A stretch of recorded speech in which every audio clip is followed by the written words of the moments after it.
ప్రతి కార్మికుడికి గౌరవం అనే ప్రధాన లక్ష్యంతో భారత ప్రభుత్వం దేశవ్యాప్తంగా 4 కొత్త కార్మిక కోడ్లను అధికారికంగా అమల్లోకి తీసుకొచ్చింది. ఉద్యోగుల హక్కుల రక్షణలో భాగంగా పాత నిబంధనల్ని ఆధునీకరించి మహిళలకు మరింత అవకాశాలు, భద్రత, సమానత్వం కల్పించే ఉద్దేశంతో కొత్త కోడ్లు తీసుకొచ్చారు. 100 ఏళ్ల నాటి పాత చట్టాలకు చెల్లుచీటీ పాడి 29 పాత చట్టాల స్థానంలో ఈ 4 కోడ్లు వచ్చి చేరాయి.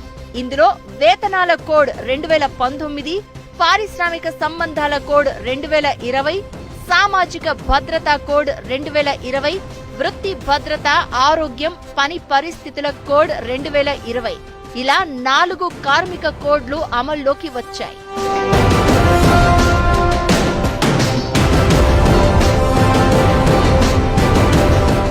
వేతనాల కోడ్ ప్రకారం పనికి సమాన వేతనం పరిశ్రమలు, సంస్థలు పకడ్బందీగా అమలు చేయాలి.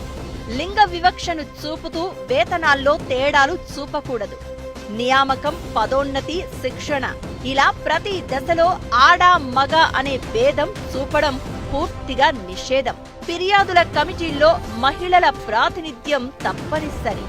ఇది కార్యాలయాలు, పనిచేసే చోట మహిళలకు మరింత సాధికారత, సమానత్వం